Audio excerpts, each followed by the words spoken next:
नमस्कार, विकेबी न्यूजच्या सुपरफास्ट बातम्यात आपलं स्वागत।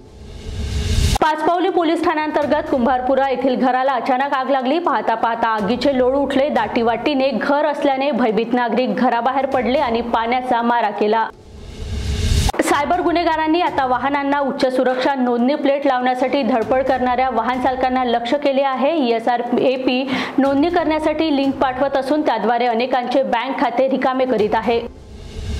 चंद्रपूर जिल्ह्यातील घुगुस येथील काँग्रेसचे शहर अध्यक्ष राजू रेड्डी यांच्या निवासस्थानी अज्ञात इसमांनी काल रविवारी रात्री 8 वाजताच्या सुमारास गोळीबार केला। या घटनेने घुगुस शहरात खळबळ उडाली आहे। कौटुंबिक कलहातून पतीनेच पत्नीचा गळा चिरून हत्येचा प्रयत्न केल्याचा धक्कादायक प्रकार घडला। भंडारा शहरातील रामकृष्ण नगरात शनिवारी 8 जानेवारी रोजी दुपारी 1 वाजताच्या सुमारास ही घटना घडली। कुंदा भूपेंद्र पावणे 25 वर्ष असे जखमी पत्नीचे नाव आहे।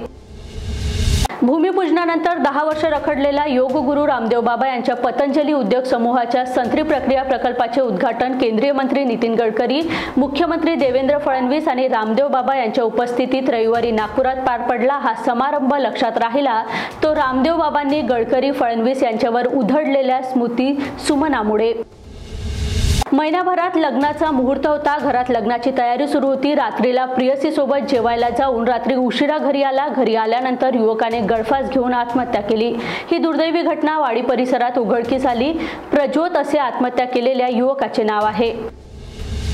पोलीस स्टेशन जरीपटका येथील MPDF मधील फरार आरोपी अजय बोरकर वय 26 वर्ष राहणार इंदोरा जरीपटका नागपूर हा मागील 3 महिन्यापासून फरार होता। त्याला अखेर मुंबई शहर या ठिकाणावरून ताब्यात घेतले आहे।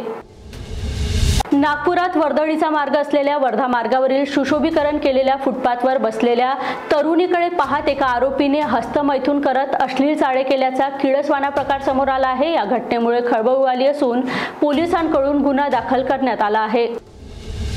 नक्षलवाद्यांचे प्रवेशद्वार म्हणून ओळखल्या जाणाऱ्या दक्षिण गडचिरोलीतील भामरागड तालुक्यातील कळंबे येथे तब्बल 1000 जवानांनी अवघ्या 24 तासात पोलीस मदत केंद्र उभारल्याने नक्षलवाद्यांना मोठा धक्का बसला आहे। नक्षलवादी येथून गडचिरोली जिल्ह्यात प्रवेश करायचे, परंतु हे केंद्र उभारल्यामुळे नक्षलवाद्यांची कोंडी झाली आहे। राज्यातील कमाल तापमानाचा पारा चांगलाच वाढत चाललाय। विदर्भासह मराठवाडा, मध्य महाराष्ट्र या ठिकाणी ऊन चांगलेच तापत आहे। थेट उष्णतेच्या लाटाचा इशारा हवामान खात्याने दिलेला आहे। उष्णतेची ही लाट कोकणात असून रत्नागिरी, रायगडसह मुंबईकरांना देखील वाढत्या तापमानाने सध्या चांगलाच घाम फोडलाय। तुर्तास इथेच थांबूया। बघत रहा विकेबी न्यूज। नमस्कार।